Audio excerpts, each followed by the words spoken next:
You want to change your name, he said between laughs. The answer is no. I didn't say that. That's what it say right there. The answer is no. No.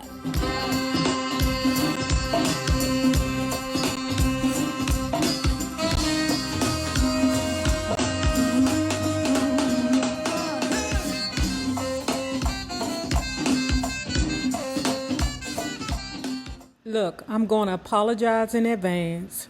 Lulu, my Frenchie, is sleeping right up under me. He thinks when I get settled on the couch to do these videos, that means that he's supposed to come take a nap. If you all have Frenchies, you know that they snore, they grunt, they move. I am so sorry. I am a dog mom, proud, and I just hope you can bear with me with the snores. Mary may have been hungry for fried chicken that night, but she wasn't hungry for drugs or alcohol. When we met, May said I drank scotch and she didn't drink anything. Others confirmed that Mary would go to parties as a young star and drink nothing. She wouldn't drink in private either. May and Mary did try marijuana though, on one occasion. We smoked it while we sat on the couch watching TV and went crazy. That don't sound like just marijuana. May and Mary did try marijuana, though on one occasion we smoked it while we sat on the couch watching TV and went crazy. May remembered, laughing at every single thing the newsman said.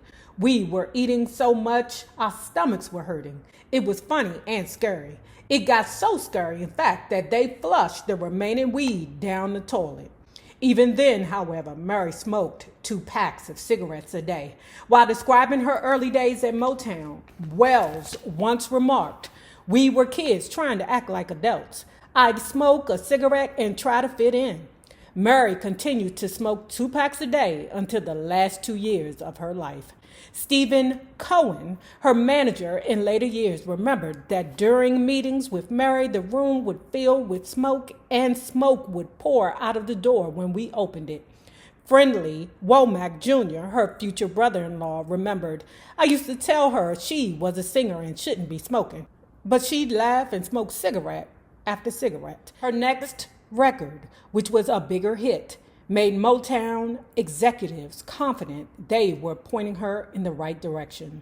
The song, an up-tempo doo-wop tune written by Motown songwriter William Mickey Stevenson that used extra strings, was called "I Don't Want to Take a Chance." Mary sang it smoothly, strongly, and melodically. The strain and hoarseness that were so evident in Bye Bye Baby were gone. Backed with I'm So Sorry, it was released in mid-1961 and not only rose to number 9 on the Billboard R&B chart, but reached number 33 on the Billboard Pop chart, moving Mary's career nearer to the top. Wells had had no idea she would rise this fast. She soon decided that she should assume a more sexy name. She said a name like Camille or Brandy or Michelle. Berry Gordy was like, "Huh, girl, go to the corner. Sit your ass down. We spent money on promoting Mary Wells, girl. What you think we gonna do? Spend money on trying to explain to the public that the Mary Wells is now Michelle Wells? Girl, go somewhere." When Wells suggested this to Gordy, very aware of the value of the name of a singer who had recorded 2 hits in a row and seemed likely to record more, started laughing hysterically. "You want to change your name," he said between laughs. The answer is no. I didn't say that. That's what it say right there. The answer is no. No. We're billing you as Mary Wells, and you're going to stay Mary Wells. As soon as he could, Gordy started sending Mary out to appear at theaters and clubs, first in Detroit and later all over the country. She would continue to perform on stage for paying audiences for most of the rest of her life. At the beginning of her career, Mary's performances certainly were energetic. She danced back and forth on stage while singing, Martha Reeves said. She was very animated, a delight to watch, and my idol. Emulating the male performers of the time, such as Jackie Wilson and Chubby Checker, Wells did a lot of current dances while she sang, including the monkey, the hully gully, the mashed potato, and the pony. I danced like mad, Mary said. In her later years, Mary gained some weight and cut back on the hoofing, often restricting herself to swing from side to side as she sang her hit tunes. Wells always got the audience involved, Reeves noted. Mary learned how to warm them up by bantering before she began singing, and often encouraged them to sing and dance along with her on her most well-known songs. As part of the encouragement, she would hold the microphone out towards the crowd and yell, "Party! Party!" several times. Not only was it a popular thing to do, she loved to hear the audience sing and found joy in it, Reeves said. Very soon, she became the first female Motown vocalist to wear the long, elegant dresses that became the standard for the company female performers. She also attempted to distinguish herself visually from the other female Motown vocalists, as well as emulate Etta James by wearing bouffant-style blonde wigs. At the beginning, Mary had to struggle to overcome her inexperience on the professional stage. Her nervousness didn't help. "The first time I went on stage, I almost had a heart attack," she said. Choreographer Charlie Atkins' stage preparation course, later part of Motown's artist development department, had not yet been formed. Maxine Powell's class in charm and demeanor was the entire department at the time. Although court papers indicate that Atkins gave Wells a couple of lessons in on-stage movement at the very end of her Motown career, Wells insisted that the company never helped her with her performance skills. At an early engagement at the Apollo Theater on 125th Street in New York City, a legendary venue, Mary told a startled audience that she hoped she wouldn't make a boo-boo, then sang "Bye Bye Baby" out of key all the way through. Adding insult to injury, a law enforcement officer, his suspicions aroused by her poor performance, came backstage to make sure she was over 17, the legal age for performers at the time. Motown executives had to return to the Apollo the $300 the theater had paid for Wells' appearance. Claudette Robinson, the only woman in the Miracle, said that Mary's Apollo experience was hardly unusual. At the day's first show, Claudette remembered, guys were sitting all along the front row, and their whole attitude was, "Okay, show me what you can do." Entertainers were always scared they weren't going to make it. Audiences at the Apollo were opinionated and vocal, and by booing and jeering could cause management to remove acts from the stage in mid-performances. I could dig it, because to me, the Apollo audiences, y'all motherfuckers is haters. Y'all wait. Shut up, Lou. Every time I get ready to tell a joke, Lou always got to snort. Lord have mercy. Anyway, you Apollo audiences be haters. Y'all be waiting for her to sing off key slightly. Y'all be waiting. Boo! Boo! Boo! Boo! When Robinson's group, The Miracles, did their song at the Apollo, Robinson said their nervousness distracted from their performance. But somehow they took pity on us. We were truly blessed that the Apollo audience and management let us slide through. Even so, she said, the promoters told Gordy they wanted to return the money they had paid him for the Miracles. He refused. In any case, Robinson said, after the first day, we got better. The Apollo was rough in other ways. Robinson and Martha Reeves said performers had to do as many as 6 shows per day when playing at the theater. Adding to the stress was that although the shows started at noon and did not end until 1 a.m., the artists were not allowed to leave the building between performances. Now, this is the first time ever reading anything like that about the Apollo. I love it when we hear new things, because a lot of times in a lot of these Motown books, they repeat the same thing. But you will see in Mary Wells' book, just like we saw in Florence Ballard's book, it's going to be some things revealed to us that a lot of us didn't know. That left them stuck for 13 hours in a theater Reeves called raggedy, dingy, and dark. She noted that dinner during their stay at the Apollo consisted of hot dogs warmed on light bulbs, followed by sardines and popcorn, and topped off with tap water. Gordy often sent the young Murray on tour with his already established groups. The Miracles would go to California, playing at clubs such as Bazin Street West in San Francisco, Whiskey A Go-Go on Sunset Boulevard in Los Angeles, and still other clubs in San Diego, and take Murray with them as their opening act. But the nonstop touring she did for Motown caused some strain. She and her companions were hundreds of miles from home, living on a bus or in a series of cheap hotels, trying hard to remember where they were, and performing while disoriented and anxious. They often sought relief. Child, dig this. Woo! Later in life, Mary said that when she and Levi Stubbs, the lead singer of the Four Tops, were young performers, they drank Robitussin cough medicine, topped off with liquor as an antidote to life on the road.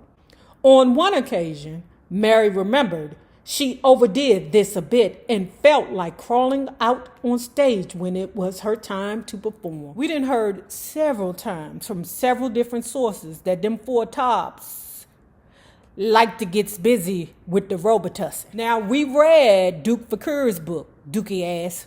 I'm still mad at him for that dry-ass book.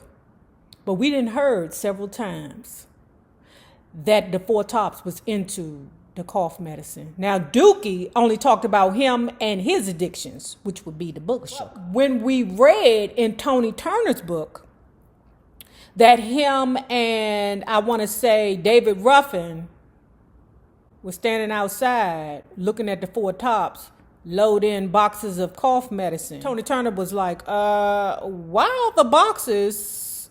What is in there? And David Ruffin was like, oh, that's cough medicine. They drink that shit all the time. That was one confirmation for me that them niggas be drinking that tussin. Now, Mary Wells is saying that her and Levi would drink the tussin to deal with, let's say, the anxieties of the road. For a short time, while back in Detroit between tours, she ingested diet pills and liquor to get high.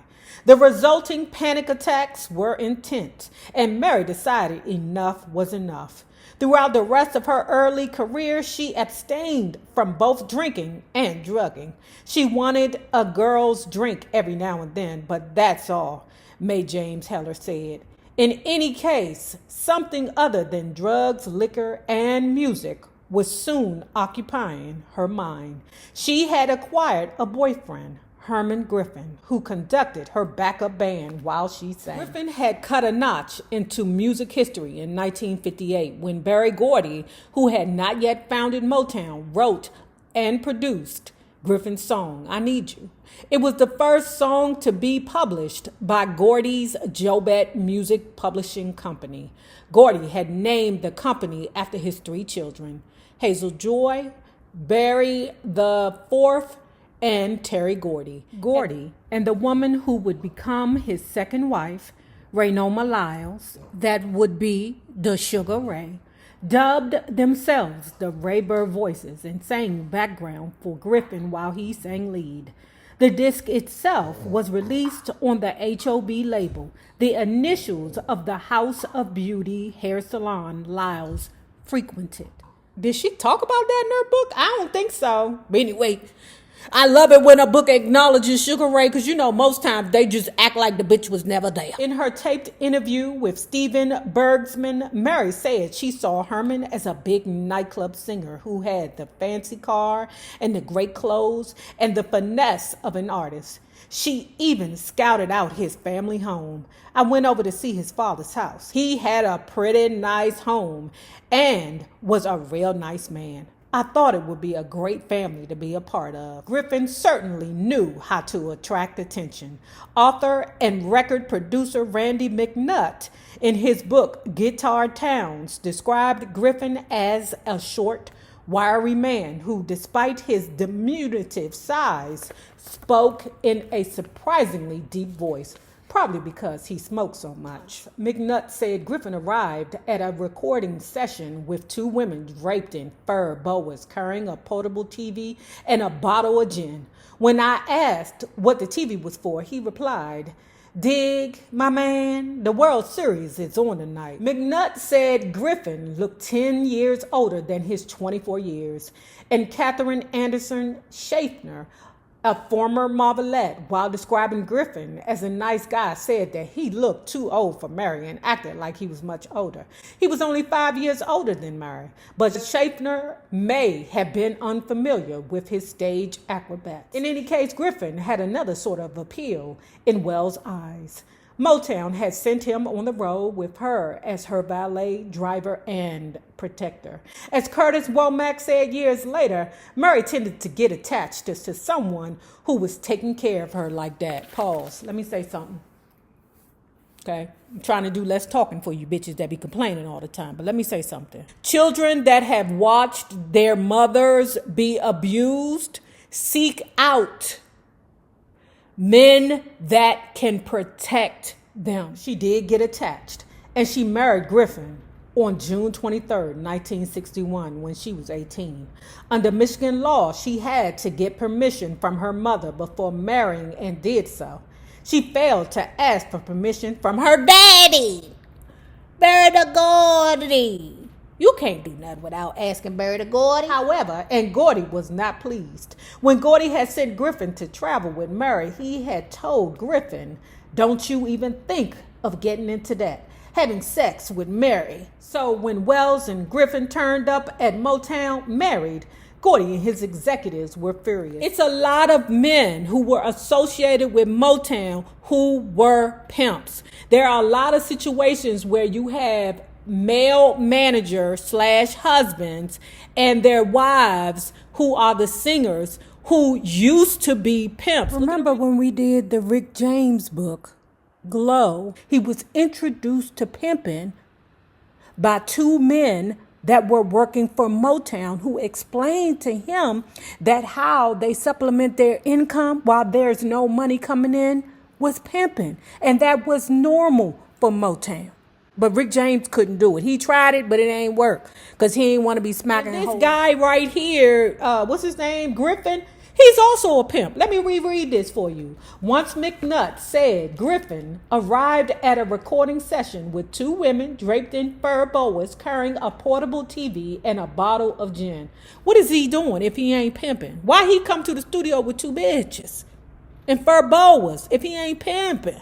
So, and don't forget, Sugar Ray sold vagina for Berry Gordy. Berry Gordy recognizes his ways and himself in these men. So that's why he put a warning out there. Look, leave Mary Wells alone. Don't be bothered with her. Because if anybody going to pimp Mary Wells, it's going to be me, nigga, not you. They put Griffin on the hot seat, accusing him of marrying Mary so he could lock himself onto a rising star. Griffin kept saying, no, it was Mary. It was Mary. She wanted to get married. It was all her, not me, until they finally let him out from under the swinging light. The marriage was rocky from the start. Annette Helton of the Vandellas said Griffin always appeared kind of mean, kind of stern. He didn't treat Mary nicely and always spoke to her in a snappy sort of way. Women, when we're confused about what love is, you confuse assholiness with bravado. You thinking that's cute when he be like, get your ass over here and cook some tacos. We think that's cute. That's not cute. That's not respect. Soon, Mary and Herman started arguing. Bill said the arguments were nothing physical except when I got ready to leave one day and he started to close the door to keep me from going out. And my finger got caught in the door and started bleeding. From that incident on, we never got along together. About 8 months after they were married, the real trouble began.